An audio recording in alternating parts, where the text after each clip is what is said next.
Hi, my name's Andrew Dickson from the Scripps Institution of Oceanography, and we'll be talking to you about CO2 chemistry. This will undoubtedly go back and repeat somewhat differently some of the material that Chris talked about earlier. I hope simpler in places, more obviously complicated in others. I think it's fair that, warning, CO2 is a key feature of these kinds of discussions. During the various presentations I'll give this week, I'm going to go around but not necessarily substantially repeat the material that's included in the chapter that you have in your handouts. This chapter was written for the EPICA Guide to Best Practice for Ocean Acidification Research that was mentioned, that Jean-Pierre Gattuso is one of the editors for.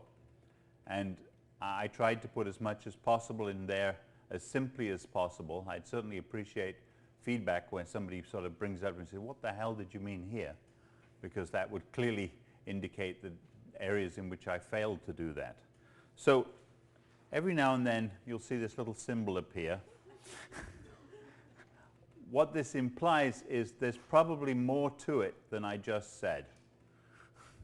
And if you think about that and recognize you probably should go back and look at that chapter and try and find this area and talk about and think about it, that's really what you would get away in this presentation aspect. Because if I take the detail to explain everything that's complicated, we'll be about 10 pages into the material I gave you at the end of my 6 hours. This clearly isn't going to work. So your best chance is to look at that, look at what's written, and have the advantage of coming up to me and saying, what did you mean? Because what did you mean is really, that's what I should have said, but there you get a second chance. So where do we begin? Well, I'm beginning here. Perhaps that too should have a little danger sign, but it's not purely because it's CO2. And then we'll talk on about something about the measurements, and then the latter half of this morning is how you use this information together, because rarely did thermodynamics gives you nothing except some algebra. The measurements give you great data about measurements, but often you can't measure what you really wanted to measure. So you have to infer that from a combination of the two. This is one of my favorite quotations about thermodynamics. It's a somewhat detailed one, but essentially it points out that thermodynamics is based on experiments. It's not this sort of metaphysics about entropy always increasing and things like that. I mean, yes, that's an integral part of how entropy is defined, that it has that consequence, but the real aspect about thermodynamics is that it's the relationships between things that you measure. And it's a logical series. It's very elegant in the way you can derive this, but a lot of the information came originally because people made the measurements and found it was so. And then later, the structure started to develop. So as a sort of subset of that, it's a collection of things that relate measurements. In principle, in every equation that's thermodynamics, you could measure every part of it. But some things are easier to measure than others. And that's the essence of what you'll see in this discussion here. There are things we can measure, and we can measure them very well. Few of them, frankly, do we measure easily, just easier. And it's the using the two together, the set of equations and the measurements, that's there. So to go on, as I said, with thermodynamics, one of the first things you ask is, thermodynamics really only works, where works means the equations, that little sign with two parallel lines really does mean is equal to, not is roughly equal to sometimes, when things are at equilibrium. And you can imagine a simple conceptual test of equilibrium. If you have some chemical reaction and it proceeds, and then at a certain level it gets to a point where nothing else seems to happen, and you could measure the composition of the system. Well, if it really is at equilibrium, if you started and had the reaction go the other way and came to that, you would actually come to the same place. This is really the key. And this is certainly true for bicarbonate dissociating to carbonate. This is certainly true for CO2 gas dissolving into aqueous solutions like seawater. This is somewhat uglier for calcium carbonate minerals dissolving in a mixed electrolyte solution like seawater. For those, that equal sign is somewhere between perhaps and wishful thinking. And we'll talk a little bit about that later on in the course and as you see it. But the essence here is that it's easy to think of equilibrium as a balance of two opposing reactions. Here, for acetic acid, not one that you will encounter a great deal in marine chemistry as something you can measure on, but a convenient one that you know of and that has species you recognize and few complexities. I've written this here with this term H3O plus for total hydrogen ion. Strictly, you will always see H plus in equations, and in about 3 or 4 minutes time you will never see H3O plus again in what I'm presenting because I'm too lazy to type it out all the time, and it adds other awkwardnesses to the notation in other places. But bear in mind, we're not talking free protons in solution. It just doesn't happen. You actually have, there isn't really all that much of this species in solution. It's that hydrogen ion plus anything, any number of waters that it interacts with. And the reverse reaction. And at equilibrium, these two reactions essentially balance each other. So what that implies is that you can mix things and they can end up in the same place from different mixtures. The example I've got here, you could start with a small amount of acetic acid and some water. Or you could start with some sodium acetate, an equivalent amount of hydrochloric acid, and some water. The first one I've omitted. I recognize a small amount of sodium chloride sitting in that water as well, about 100 micromole of sodium chloride. The key here is the final composition is exactly the same. So this starts to tell you one of the conveniences of calculation and equilibria, that you don't necessarily have to know everything that's going on in the solution. It's a necessary consequence of the chemicals you're talking about and the total amounts that will put together to make up your mixture. And most of what you see in our discussion of chemistry in seawater depends on that assumption. There's another piece, which is these reactions are actually quite fast.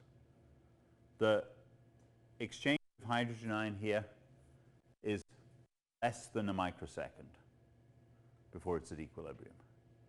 Even ones that are relatively slow are in the seconds to minutes. We don't have to worry on the whole, except in certain physiological processes, about exactly how fast some of these reactions are going. For the basic seawater, the assumption that it's at equilibrium for acid-base reactions happening in the solution is really good. And as I said, this is one of the keys, that it didn't matter whether it was present as acetic acid or acetate. That particular group of atoms, CH3COO, stays the same throughout this whole process. And so you can think of there being a total amount of acetate, mentioned total dissolved inorganic carbon.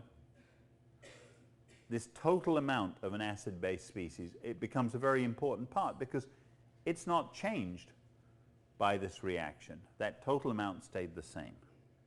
And so that's really one of the pieces that's important.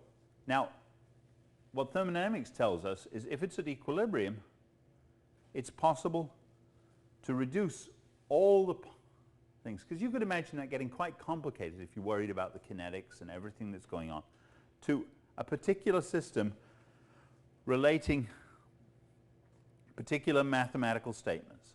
Now, from these, you can calculate the concentrations of all the species in solution. And it says, provided you have sufficient information about the system.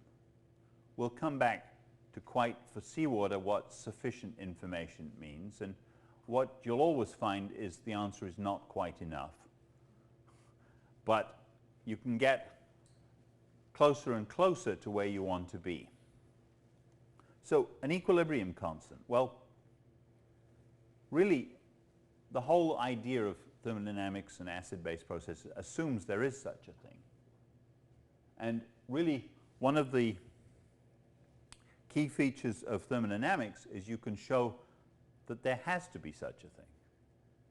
It's an essential consequence of assuming the first and second laws of thermodynamics. Equally well, of course, you can measure things and find out that the relationships between concentrations have a particular mathematical form and seem to be constant in that mathematical form. This was referred to as in the 19th century as the law of mass action. This idea was found empirically, and it wasn't really until the work of a variety of people at the beginning of the 20th century that you showed that, yes, this was a logical consequence of our assumptions about how energy in chemicals behave. So the detail about thermodynamics is irrelevant, providing you take for granted that there is an equilibrium constant, that for any reaction like this, it has this form. So the notation here, I'm sure you've seen, is that a certain number of A and a certain number of B react to form a certain number of C and a certain number of D. The equilibrium constant is the product of the things on this side in these square brackets referring to concentrations to the power of these stoichiometric coefficients. As I said, thermodynamics predicts that this has to be the form of the equation, but this was found empirically as a form of equation before that. Now, any system working in aqueous solution written scrupulously will probably have water as one of the reactants. But we tend to ignore that. Why do we ignore that? We ignore that because if one of these terms was water, you would end up that one of the terms here would be a concentration of water, moles per liter, moles per kilogram of solution. And despite your reaction, that concentration really wouldn't change noticeably, because there's about 55 and a bit moles of water in a liter of water. So if you change a couple of hundred micromoles, you don't notice it. It's essentially a constant term. It can be thought of as moved across and inherent in the definition of the constant itself. And that's usually the way this happens. Just give examples to make this really clear for people. For acetic acid, you can write the equation. Immediately you get a term like that.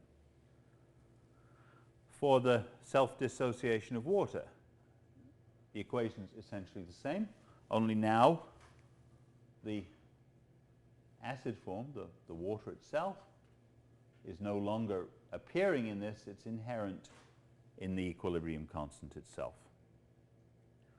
We can go on to this one, which is one that Chris was alluding to a number of times, that when you have CO2 adding to seawater, you can think of it as reacting with the carbonate ion, lowering the concentration of carbonate ion, increasing the concentration of bicarbonate, and the relationship is this form here. Again, the water term has disappeared from being explicit and is implicit in the value chosen here. Finally, boric acid. A little bit interesting because it's not simply a loss of a hydrogen from this form of the molecule, it's actually a gain of an OH. So the structure's changed a little bit, but essentially it's the same form. Again, the water that appears here has disappeared into that constant. This happens so many times you don't necessarily notice it until you start to worry about it and go, oops, what's happening there? Well, I've said these are constants and I've written them in terms of concentrations. That's not quite true. Strictly, what thermodynamics shows that you would expect to be constant is not that particular combination of concentrations, but rather a combination that's related to that, a combination of activities. And it's not constant, it's constant at a particular temperature and pressure. If you change the temperature, the value changes. If you change the pressure, the value changes. The form stays the same. So in this, these gamma terms are known as activity coefficients. The composite, the activity coefficient by the concentration, multiplied by the concentration, is an activity. So this is really one of the important features. This thermodynamic equilibrium constant is a function of temperature and pressure alone, independent of solution composition. But the activity coefficients are actually the functions of the temperature, the pressure, and the solution composition. So this gets potentially ugly. And luckily, seawater chemistry avoids that, largely. You can compare these two forms of the constant, and you can see that essentially the ones that I talked about first, which this form, can be thought of as a product of this term and this term. So you can see immediately that it's only going to be constant if this activity coefficient term is constant.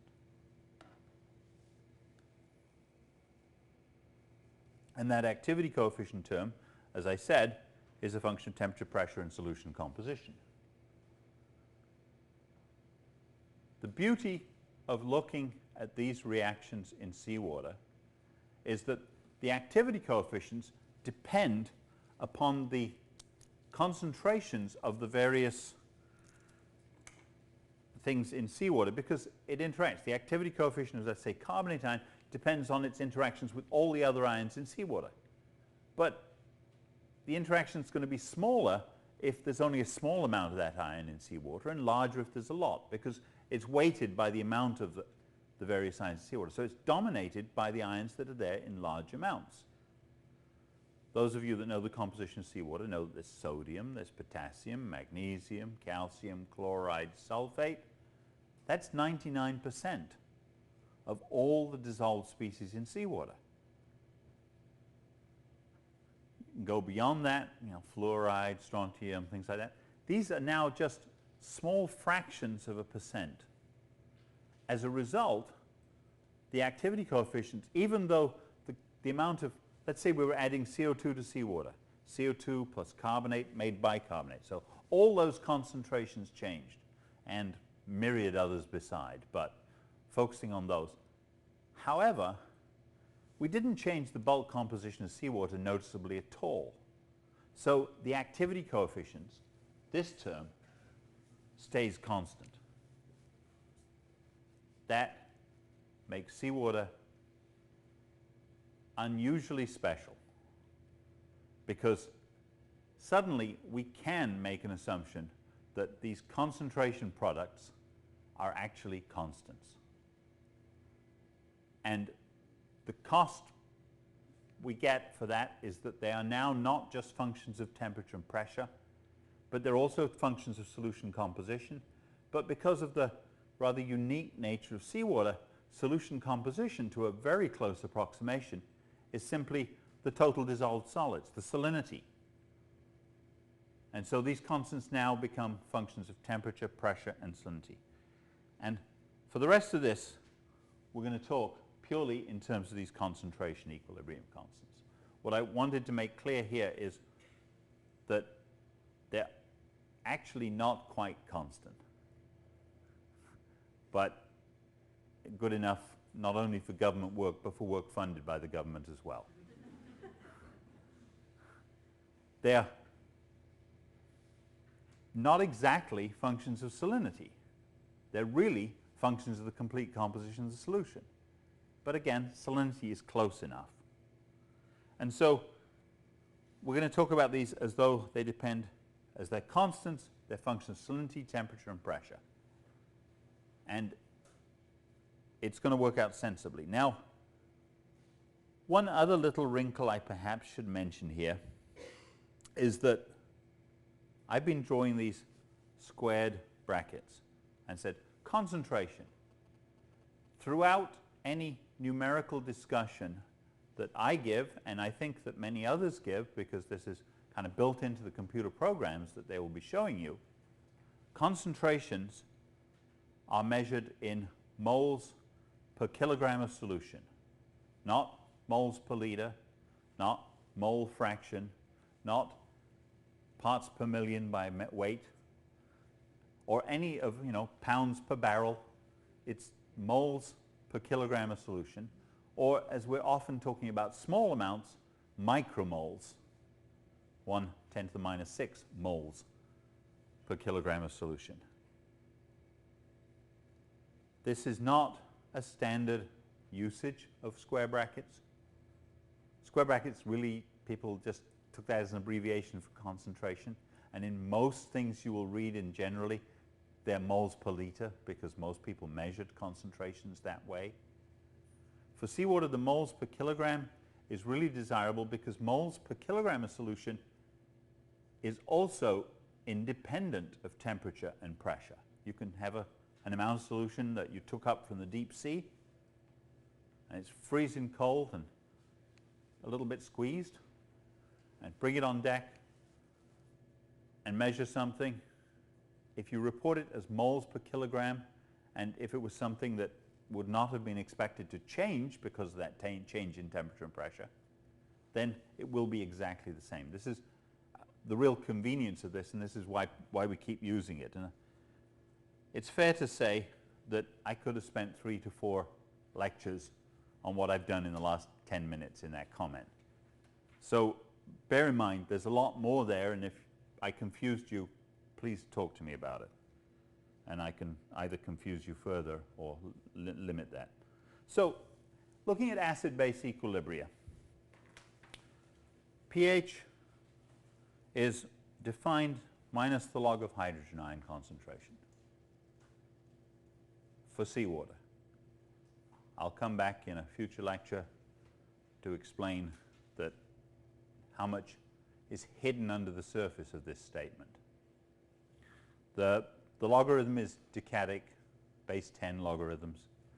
It was originally proposed about 100 years ago by a chemist working in the Carlsberg laboratories in Denmark, Sørensen. And it's been very useful. People have argued back and forward about what the P really meant in pH.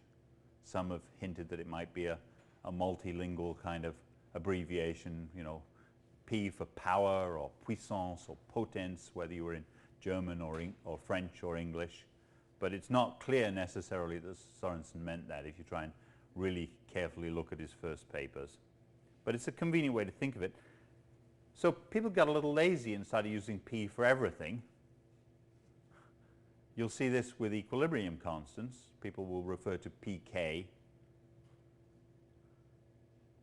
And it's got a real convenience if you're trying to do the arithmetic in your head, but so few of us remember how to do that now that we own calculators on our cell phones, let alone in your computers or whatever. So it becomes a little more complicated. I will use this pK sometimes, but often try to avoid it because it's potentially confusing. Because then you go on to PCO2, right? Minus log CO2. No. it just is there. So for an acid-base reaction like this, you can write an equilibrium constant like that. You can take logarithms of it and rearrange it, and you get this term, or this. Now this form of equation is really convenient. Those of you that sort of came through the more biological side often refer to as the Henderson-Hasselbalch equation. Essentially, this link between pH and pK and the ratio of the concentrations of the acid and base form. In fact, if you look at this carefully, that bottom equation, what is pH? pH is in some way a measure of that ratio.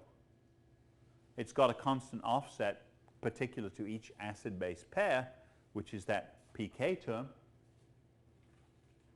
So realistically, hydrogen ion concentration, the bad news is in principle you can't measure it at all. So we can only measure it approximately, but definitely, as I say, good enough for work funded by the government. The difficulty is really it's very convenient because it's a measure of that ratio. When the pH changes, necessarily the ratio of the acid and base concentrations of every acid-base pair has changed. This is why I said, let's imagine we added CO2 to seawater. Well, we changed bicarbonate, we changed carbonate. So we therefore changed the ratio because I said carbonate went down, bicarbonate went up. But we also inherently must have changed the ratio for borate to boric acid, for phosphoric acid to dihydrogen phosphate, for dihydrogen phosphate to ammonia, to ammonia. All these others, all at the same time. And that's one of the complexities that you don't get in seawater to change one thing at a time. It doesn't happen that way. So the ion product of water is written like this. And just to give you the reminders, pure water, 25 degrees, you're very used to the idea that it's 10 to the minus 14, or pKw is 14. If you had it in salt water, it's not the same, of course. And if you have it in seawater, it's not the same either. What you're seeing here is the change in that activity coefficient term by having nothing there, the limiting value in pure water, having sodium chloride there, and then having the magnesium, the calcium, the sulfate, the chloride there. Of course, all these are at 1 atmosphere pressure. And this comes to a complexity when everybody talks about ocean acidification, because to your average person who thinks they understand pH and acid-base chemistry, neutral is when the concentration of hydrogen ion equals the concentration of hydroxide ion, i.e. the square root of Kw. So for seawater, 6.66. Sorry, 6.61.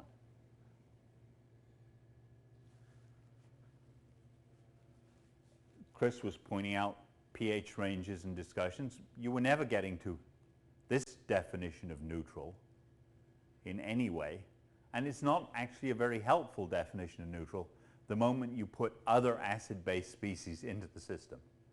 And we're going to talk about that later under the guise alkalinity, which are different ways of defining neutral points. But just now, let's start worrying about the fact that there's more than one species in solution, and how do you keep track of their various concentrations?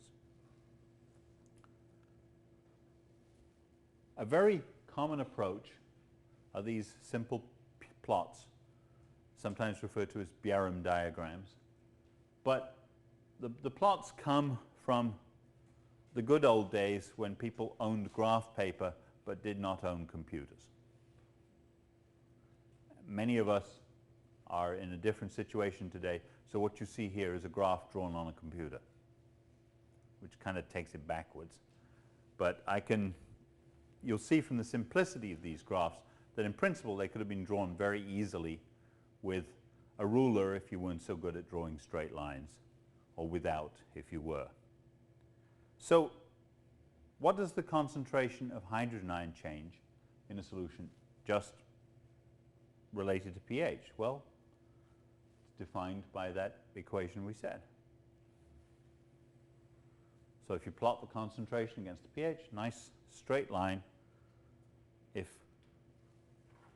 I've drawn it here for this pKw so that the line goes neatly across all the interstices of the mesh so that you can see cleanly and clearly that's a 45-degree slope going down 1 log unit in concentration for 1 change in a pH unit. And hydroxide ion, of course, is from this ratio, or in logarithmic form. This difference, it's a line going exactly the other way. So for water, at any particular pH, you could say pH 10, hydroxide ion is at 10 to the minus 4, hydrogen ion is 10 to the minus 10. Just read it off the picture. If the pKw just happened to be 13.22, these lines would be in somewhat different positions. It would go through 0, 0 there, but it would come to 13.22 down here. Hydroxide would be in a different place. Hydrogen ion would be exactly the same place there. Hydroxide would be in a different place. It wouldn't come here to 14. It would start from here at 13.2, but then be parallel to this going down. For an acid base like this, it gets a little more messier. We've got here my pseudoacetic acid, pK about 4.75, total concentration 10 to the minus 2 moles per kilogram. So first thing you should notice is that this line, the most you can get of either of the species is 10 to the minus 2. So they asymptote to that line. The place where they cross is defined by that equilibrium constant. Because when the two concentrations are the same, they crossed, this term is 0, the pH equals the pK. They don't cross on the 10 to the minus 2 line, of course, because the two terms are the same. So they're half of that, which is 0.3 of a log unit. And so they actually cross at 10 to the minus 2.3. So you could draw this happily because you know it's going to be a line across the 10 to the minus 2. You know they're going to cross at the pK, a little bit, about 0.3 of a unit down, and these lines are going to be about 45 degrees.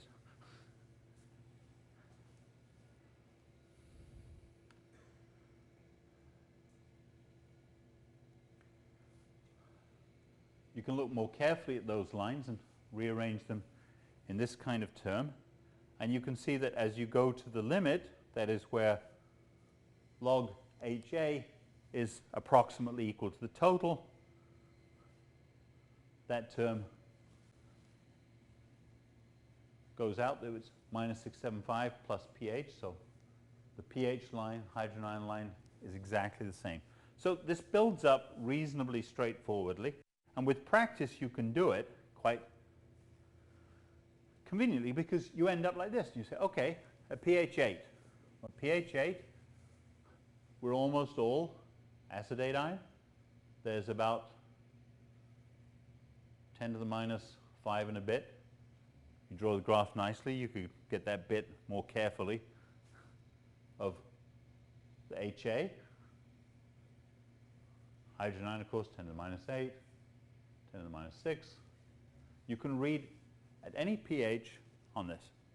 If you were to change the concentration of your acid base,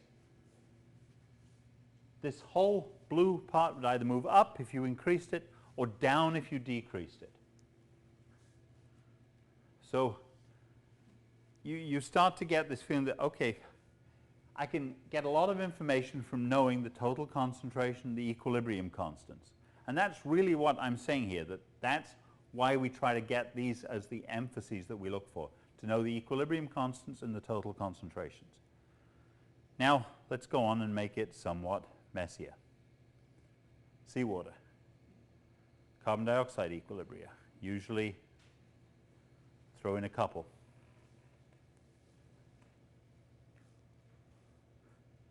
But that's not all that's in seawater. There's actually a significant amount of boric acid in seawater. It's about 420 micromoles per kilogram total borate at a salinity of about 35, because it's salinity dependent.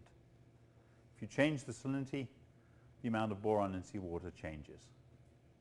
The exact ratio between those two is, been recently remeasured and slightly different from what people had previously thought, but it's approximately, it's around 420. What that means, because total carbon, as you saw from all Chris's pictures, is around 2,000 to 2,300. Ignoring it is ignoring a quarter of the acid-based stuff in seawater. Now, there are times that you might wish to do that, but it's typically ill-advised. You can ignore things that are present at significantly lower concentrations than that, and we'll talk about those more going on. But this one, really, you should keep in mind. And it's, in fact, the presence of this one that complicates. I rather suspect that when Chris said those all had exactly the same minimum, they didn't. It just seemed approximately the same, because there was a small difference of boron, but at pH 7.5, it's not a very big difference. If we go back to this kind of picture, in actual fact, looking at this, what you're saying, if the difference between the pH and the pK tells you this ratio. So if pK for boron is about 9, if your pH was 7.5, that means that this ratio is about, more than a factor of 20, about a factor of 40 present as the acid form as opposed to the borate. So, I suspect they were like about 2% different in those curves. So, boric acid, water. It would be a pity to ignore any of these, because you can't then define the various bits. These ones dominate acid-base chemistry in seawater. You can write equilibria. So for the carbon dioxide, we write the equilibria typically like this. K1, K2. It's fair to say that as you read the literature, you will find often any number of frills attached to the K, primes, double primes sometimes, asterisks, things like this. Those are all people's ways, really, of recognizing what I said before, that these aren't really quite constants. The initial phrase was that they were apparent constants or incomplete constants. And that was hinting at this complexity of not having activity coefficients, and also the complexity of defining a hydrogen ion concentration in a way you could measure it. But for ours, we're calling them constants, and we're assuming they're constant, so I haven't tried in the notation to say, but they're not really. But they aren't. Boric acid, water. Another important piece is to know how much is there, the total carbon. This is really a very central thing to discussing carbonate chemistry in seawater for a variety of reasons, and we'll come back to them. But essentially, it's the sum of all the carbonate species. I could add the next layer of complexity here. I won't in great detail, but let me point out that when I put something in square brackets, I actually mean it's the total amount of that species in seawater. So if that carbonate is considered in your mind to be complexed with calcium or magnesium, so be it. Round it up and pack it in there as part of the concentration. It's the total carbonate, whether it's interacting with water molecules like we talked about for hydrogen ion, or whether it's reacting with other ions in the seawater. And this is a piece that's inherent in how we're talking about this, and sometimes a complication as we start to change the seawater and maybe modify the calcium to magnesium ratio in seawater. When you do that, you've changed the composition of the solution. One of the ways you've changed it is you've changed the proportions of carbonate that are stuck with magnesium or with calcium. You've changed the activity coefficients. The constants that you thought were good for seawater don't strictly apply to your modified solution as well as they did for seawater. At some point, they really won't usefully apply, and you should bear that thing in mind. If you're not dealing with something that really is a seawater, these constants have that difficulty attached to them. We can write a total concentration of boron. So if we know all the equilibrium constants and we know these total concentrations, we can draw an uglier one of these pictures, right? The beauty of having the computer draw it for me. If I were doing it on a blackboard or this whiteboard behind me, it would take me a little longer. This is appropriately drawn, roughly, for surface seawater.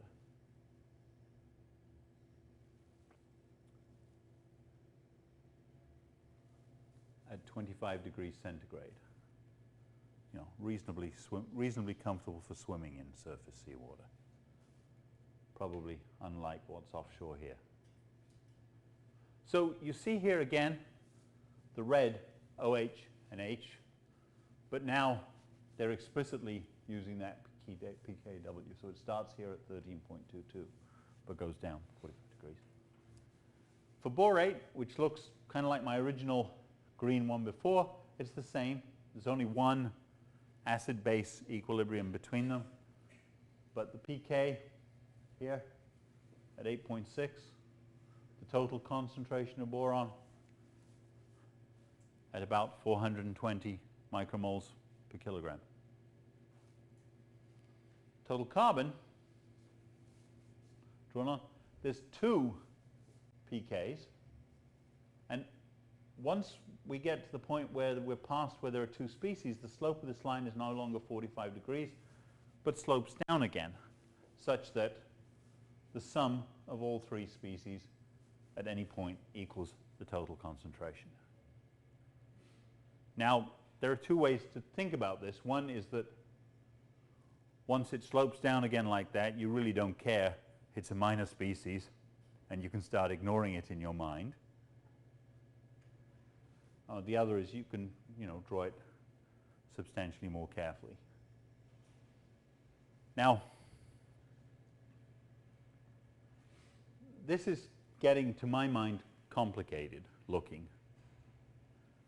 But let's persevere for one more picture of it. This is one of the reasons that you don't typically want to do this with a piece of graph paper unless somebody stole your computer and you have to get this information. And this is why Jean-Pierre and Chris will be talking about computer programs that you can acquire at an advantageous price and use to do these calculations on your behalf. Let's blow up the piece we're typically interested in, this narrow pH range. Now you couldn't have drawn it by hand. The beauty of having my computer to draw it is clear.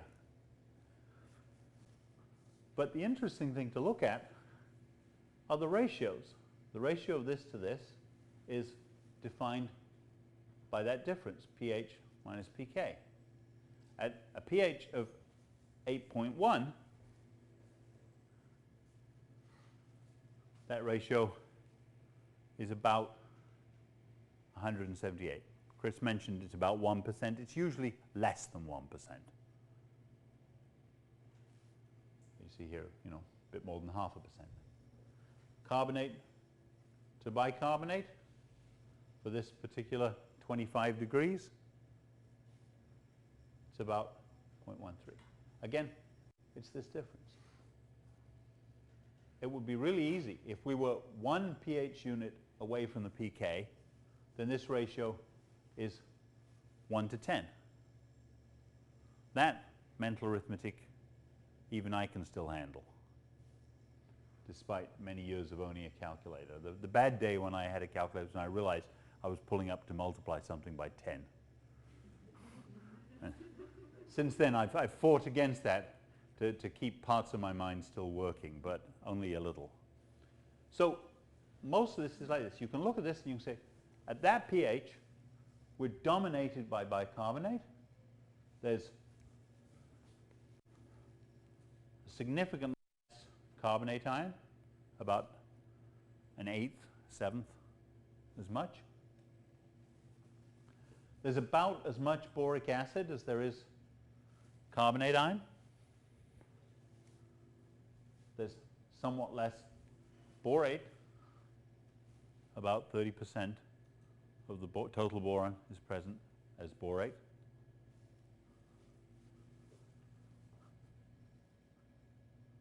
There's about as much CO2 as there is hydroxide ion. And of course, the pH itself was 10 to the minus 8.1. So when we start writing equations, grouping these, and one that you're going to see shortly is an alkalinity, you'll see that this gives you some idea of the relative amounts of these species at this pH. If you move the pH to 7.5, then the carbonate system is much more dominated, as Chris said, by bicarbonate.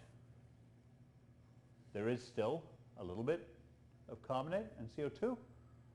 This actually is the point where those two are the same, is where you're exactly halfway between the K1 and the K2. There's still a tiny bit of hydroxide there. As much borate, almost, within a factor of 10, as there are those minor species. So one advantage of this kind of picture is your ability to think in these ratios, because often, to my mind, it's very useful to think about these ratios because you can do it quickly in your mind. You can say, aha, okay, what happened if we double the amount? Well, if we double the amount of CO2, roughly speaking, we can say something about the pH. It's not quite going to change by that factor of 2 because there's all this other clutter there. But it's a good first guess that if you doubled CO2, hydrogen ion concentration should double. If it did double, pH would have changed by 0.3. It doesn't. It changed by about 0.2 to 0.23 or something like that. So if you need the data right, you have to do the calculations carefully. But to have a picture in your mind that says, when I change the CO2 by a factor of 2, the pH ought to change by 0.3 of a unit, or 0.2 to 0.3, is really a good cross-check, because a lot of the time, you don't actually have the solution you had hoped you did. And it's a very quick way of recognizing that in your mind. So let's go back and look at this picture and see what we've really learned here. Well, first, how many species are there? Well, there's 7.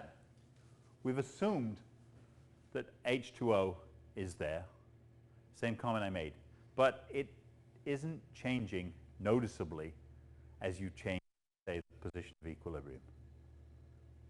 It is changing, but its concentration was so large that it's only changing in the 7th or 8th significant figure. And rest assured, nothing else we know about CO2 in chemistry, in seawater, and in any other solution is known anywhere near the 7th or 8th significant figure. We'll come back to talking how poorly they really are known later. So 7 species, 3 CO2 ones, 2 borate ones, 2 water ones.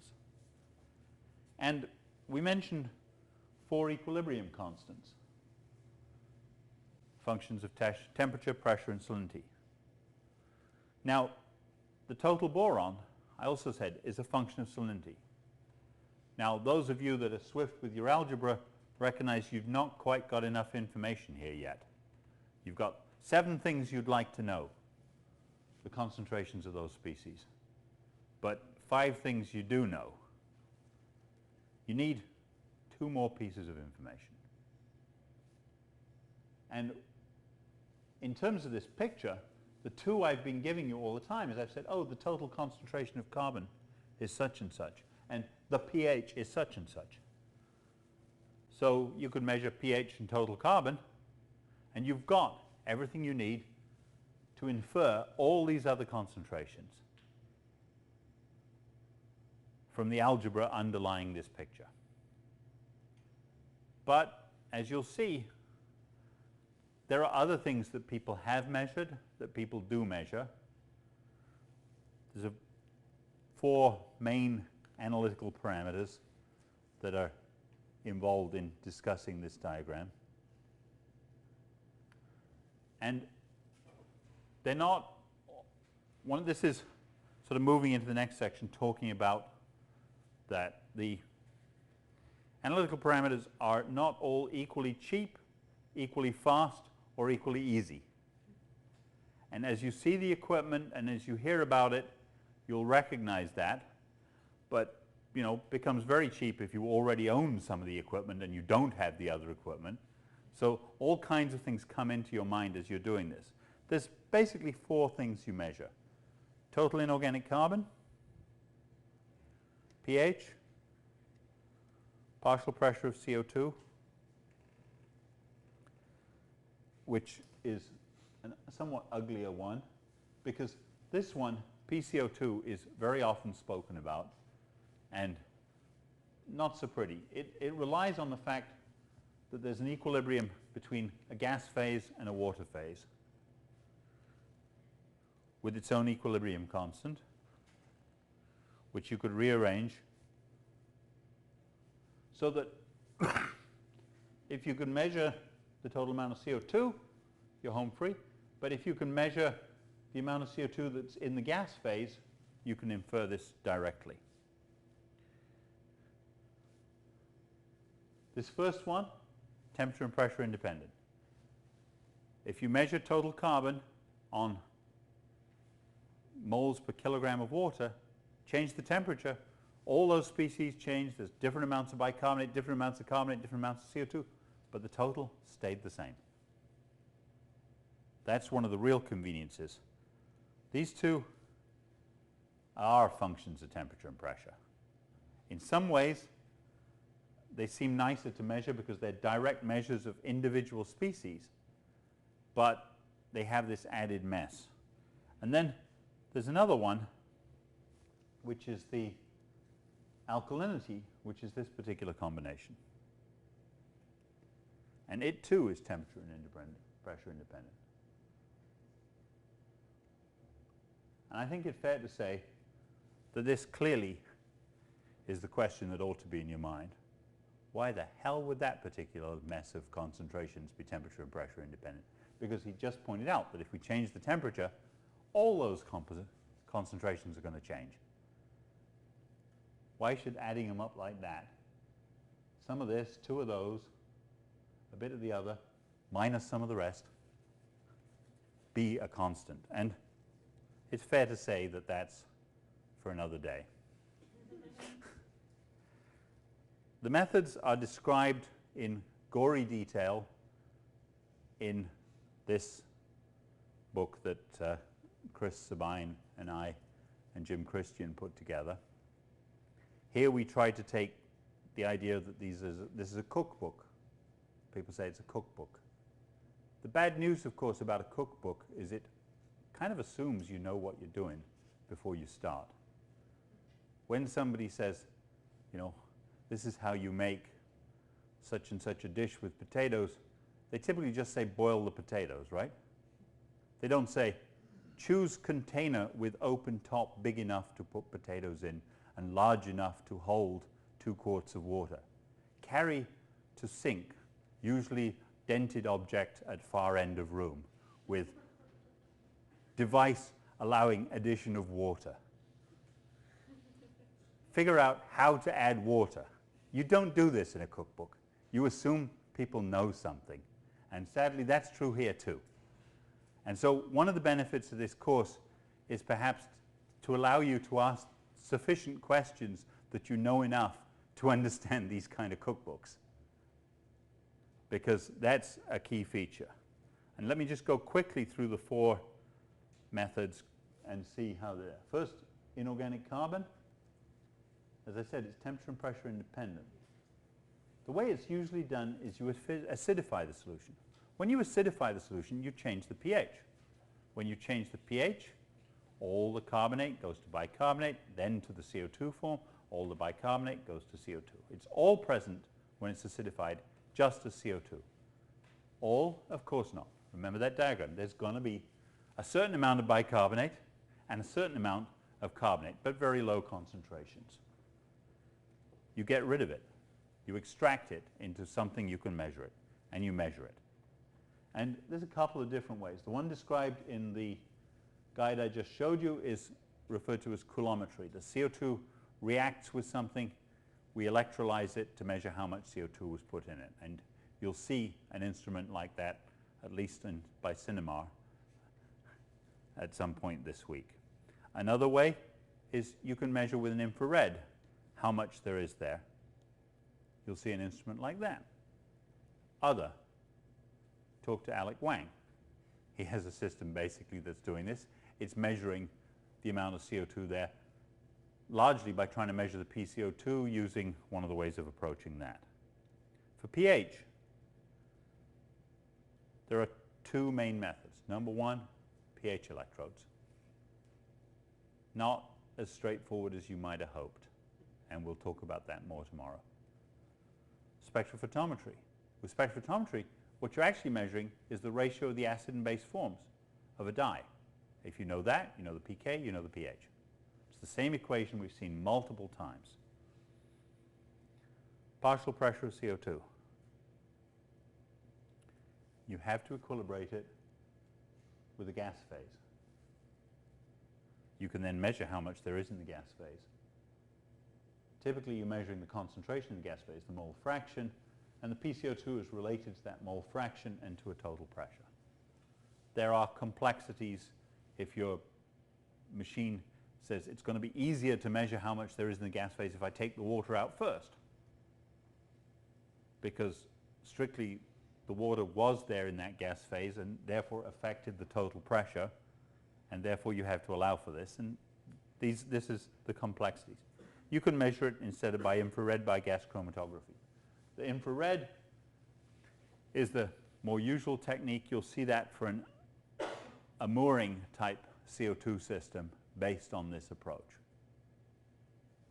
There are complexities with PCO2. You need a meaningful amount of water in order for taking some out of the gas phase not to affect the result you got. And so you either have to measure it on a lot of water, a mooring is ideal, but flowing water stream also works, or you have to allow for the fact that you change the solution by taking some out. And so as you read the guide, it has 2 ones, one for a flowing stream of water, one for what are discrete samples, and it addresses these complexities. Other people have done it by equilibrating across a membrane. You've got 2 solutions with a membrane that you treat as though only CO2 goes through that membrane. If it goes through, CO2 goes into another solution, and that solution has carbonate and bicarbonate in it. It will react with the carbonate, change the carbonate to bicarbonate ratio, therefore change the pH. If you've got pH electrode in that solution, you can measure the change. That's the PCO2. If you had an indicator dye in that solution, you measure it, you get the change in PCO2. So those are essentially how that's done. You're measuring the pH. And then finally, alkalinity. And this is always done by acidometric titration. Acidometric, you measure the amount of acid it takes to titrate the alkalinity. And this is done in a closed cell system, which was a very traditional way of doing it and is described in that method, or in an open cell system, often much more straightforward. You can actually put all the acid in one lump and do calculations. This is not described in the method, but you'll find this so-called single point method described. They're all basically the same, and they all require on measuring, when you add the acid, how much did the pH change? And so you go back to how do you measure pH. So as we go through this week and talk about methods, these are the fragments that it'll build on. The total carbon, the essence was largely to get it all to the CO2 form and measure it somehow. For pH, it's related ultimately to that acid-base equilibrium, either with an electrode, which requires that you had a buffer, which required that you controlled that acid-base ratio to define a solution with a known pH. That's what a buffer was. With a dye, you're getting that ratio. For PCO2, you had to get it into another phase to measure it, either into an air phase, which is the easiest way to think of it, but it can be done into another liquid phase. For alkalinity, it's always an acid titration. Yes, you can calculate if you've got pH and total carbon, you can calculate alkalinity, because I said it's just that combination of terms, and you could read those off that diagram. You know the alkalinity. You know the PCO2. You've got it all if you know 2 of them. If you're careless enough to do 3, you know how poorly you did it. Because it won't agree, but with luck it'll agree closely.